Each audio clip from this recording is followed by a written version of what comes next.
Hi, I'm Dolph Janz at Clear Income Strategies Group, and welcome to some more education.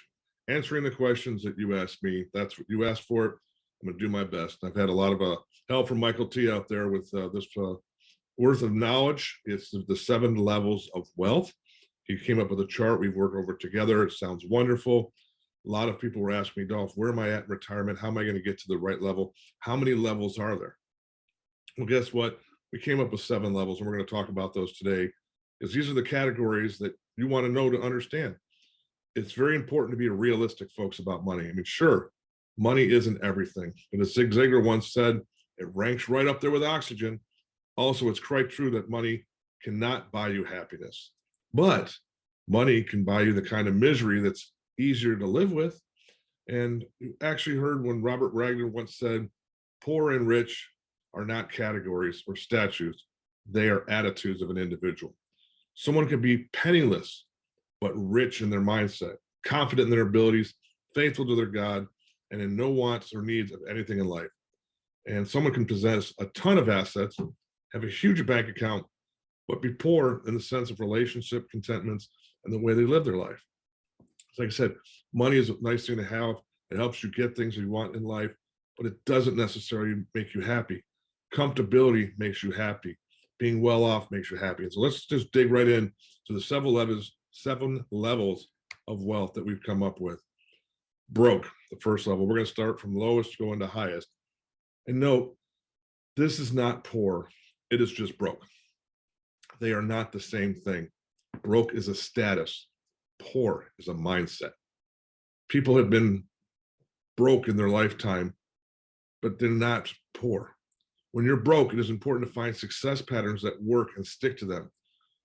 Use proven methods. Use things to get you out of this statute. Don't sit back and feel sorry for yourself saying, oh, I lost my job. I have no money. I have a mortgage I can't pay, and so forth. It's the so what, now what mentality. So what, you're in this situation. It doesn't matter how you got there. Now, what are you going to do to get out of this situation to help you move up?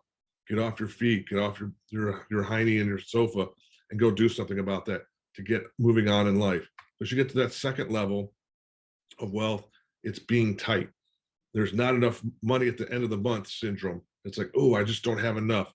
Obligations are also swamped where available funds and debts just tend to climb unless there's a great resistance to be area of your spending.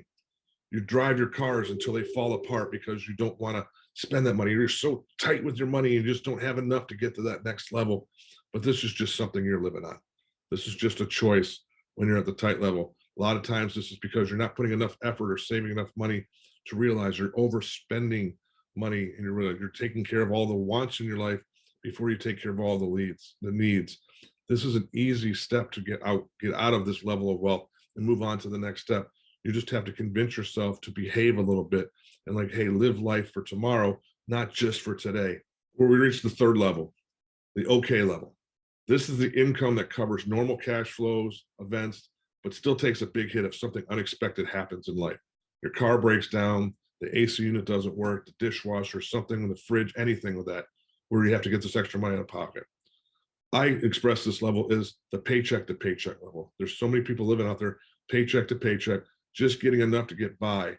But also in the side note, they're not putting extra money away. They're not putting that extra never money away in this level. They're not working extra hours to get extra money. They're just okay living paycheck to paycheck, and they're content with it. These are generally happy people in life, but they're very worried about their financial future. Once again, broke is not poor, but okay is great, but it's not wonderful because you're feeling good, you're living your life, you're enjoying your life. But let's just move on to the next one. Then we reach level number 4. This is where most of everybody in America lives in. This is the comfortable level of wealth. This is the cash flow that's positive for 10 or 12 months. Your income and your investments and your portfolios going up here and there, but you lack some in cash reserve, and the assumption the future will not be as hostile or as bright. You got a good mortgage, possibly budget in good, you're not too much in debt, but you're thinking about retirement at this level, folks, not yet, not so fast as one would say. Work more so you can enter to that next level. If a big purchase is needed, you might have to borrow against the ELOC and take special financing if it's still within your budget. The comfortable one they're very happy people. You have enough money to comfortably live by, but you don't have anything to do that extra level. You want to do that extra trip or that extra special purchase for somebody or the extra special taken care of. Comfortable is a great thing, but it's not meaning you're at retirement yet because you want to get to the next level. Comfortable is very nice, but it's not to that level where all your needs are taken care of and all your wants are taken care of. That is our next level, and that's the well-off level. This is where I personally, Michael T., think retirement is at its best here. This is when you're ready to retire. You have a low mortgage, you have a short time frame before it's paid out. Most assets like your cars are paid off and they're good condition. Your home appreciates in income. Your debt level is very low. Your portfolio is out there and it's very well diversified. You have cash reserves. You have 6 to 12 months just sitting in your bank account in case if something bad happens in an emergency. You have income set up for yourself to take care of your needs and your wants in retirement. This is what everybody reaches for. And this is where putting that extra money away and planning accordingly helps you out so much, is getting to the well-off stage. And of course, we're going to get to the next level in a second here. But once you reach the well-off stage, you're feeling good. You never want to go backwards. Never live outside your means. That's what destroys almost every one of these levels of wealth. Stay within your means. Next one is simple. It's easy street. This is a situation where you have tons of income, manage expenses everywhere. You have no expenses, no mortgage, probably have second homes sitting out there. You're spending money like it's nothing. This is easy street. You just have this, you've done so well for yourself. You've hit retirement, and now you're like going, well, I got more money than I know what to do with, which is wonderful in one aspect because you deserve this easy street. You deserve to just go on the vacations you want. You get to do all the things that you want, play golf, boating, shopping, this, that, and the other. It's wonderful, but also be careful because sense of security can very well appear on this one here. And you can start getting yourself where you're overexpending yourself and not paying attention to your portfolio. You're going to start dropping back down to comfortable, then down to okay. If you're on easy street, you still have to maintain it. Remember how you got there. And then, of course, last is your loaded.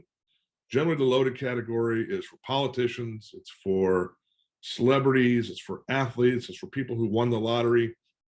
And it's such a cash reserve. You're equipped to do anything you want to do with your family. It's like you own your own bank. You never have to borrow money. You get to buy anything you want. You get to go wherever you want. You're living the dream lifestyle. But I also remember I told you earlier, money can also make you poor in mindset because just because you have all this money to do all this stuff does not make you happy. Now, if you're taking care of others and so forth in this aspect, that's wonderful. But remember, how many athletes have you known in the professional world or heard of, or lottery winners who are loaded and they spend so much money all over the place? The next thing is their level of wealth doesn't drop to easy street, doesn't drop to comfortable, and you're dropping all the way down to tight or okay because they've blown for it. They didn't manage their portfolio properly. First thing and most important in all the different levels of wealth is managing it, making sure your income level is taken care of. Because once you have a set income level, then you can go to easy street, then you can go to loaded, and then you can enjoy it. Remember, retirement starts at well off. It's nothing to be ashamed about at that level at all. It's where you want to reach at because most of those people are 100% comfortable. They have their income, their decisions, they have no debt, and then they can get themselves onto easy street if they play their cards the right way. Hope you enjoyed this presentation on the 7 levels of wealth. Again, Michael T., thank you very much for your help. Once again, here at Clear Income Strategies Group, we are educators first, advisors second, in a family set atmosphere. For our resources, you can go to guardyoursavings.com, scroll through all the different resources. They're complimentary. Let us know which ones you want. We'll send them to you, talk about it, make sure the white papers or the information you're getting for is fit for you. The disclosure, I'm not a CPA. I'm not a tax accountant. These are my personal opinions. Everything we share today on educating to make sure you're there. We have to post this disclosure to make sure. Again, thank you so much for spending the last several minutes with me, finding out which level of wealth you are. If you have any questions on it and how potentially get that income to get to the next level of wealth, give us a call or come to the office. We'd be more than happy to help you out. Take care. God bless, and God bless America.